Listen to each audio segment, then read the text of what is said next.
Good morning, truth. It is my prayer that we all have the opportunity to see ourselves as God's creative mastery, as in the story that I'm about to tell you about a teacup. This is a wonderful inspirational story that goes along with the Bible story of the potter and the clay found in Jeremiah 18. There was a couple who used to go to England to shop in the beautiful stores, and they both liked antiques and pottery, especially teacups. This was their 25th wedding anniversary, and one day in this beautiful shop, they saw this incredibly beautiful teacup. The woman said, "May we see that? We've never seen one quite so beautiful." As the lady handed it to them, suddenly the teacup spoke. "You don't understand," it said. "I haven't always been a teacup.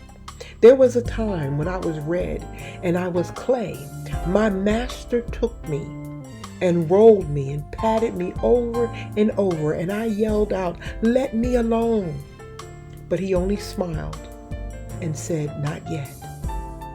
Then I was placed on a spinning wheel," the cup said, "and suddenly I was spun around and around and around. 'Stop it, I'm getting dizzy,' I screamed. But the master only nodded and said, 'Not yet.' Then he put me in an oven. I never felt such heat," the teacup said.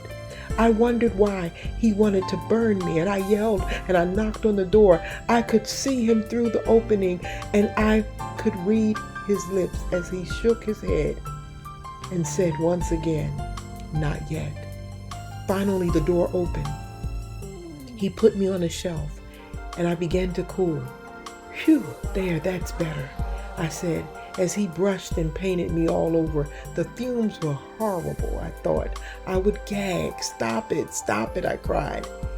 He nodded, 'Not yet.'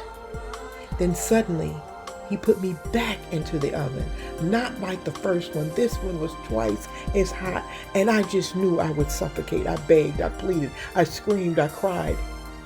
All the time I could see him through the glass opening, nodding his head, 'Not yet.' Then I knew there wasn't any hope. I would never make it.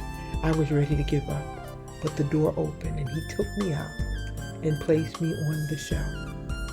1 hour later, he handed me a mirror and said, 'Look at yourself.' And I did. I said, 'That's not me.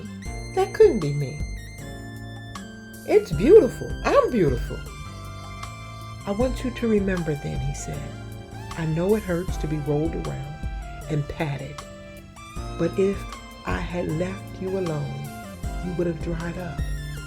I know I made you dizzy and I spun you around on that wheel, but if I hadn't, you would have crumbled.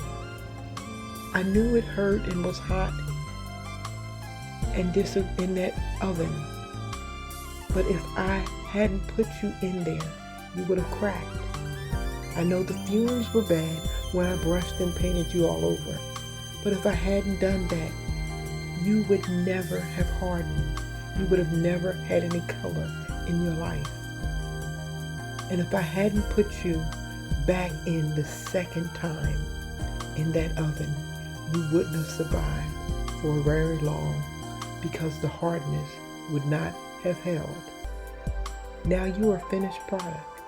You are what I had in mind when I first began with you." This teacup story illustrates what Jeremiah wrote by the inspiration of God. Jeremiah 18:1-6 reads, "The word which came to Jeremiah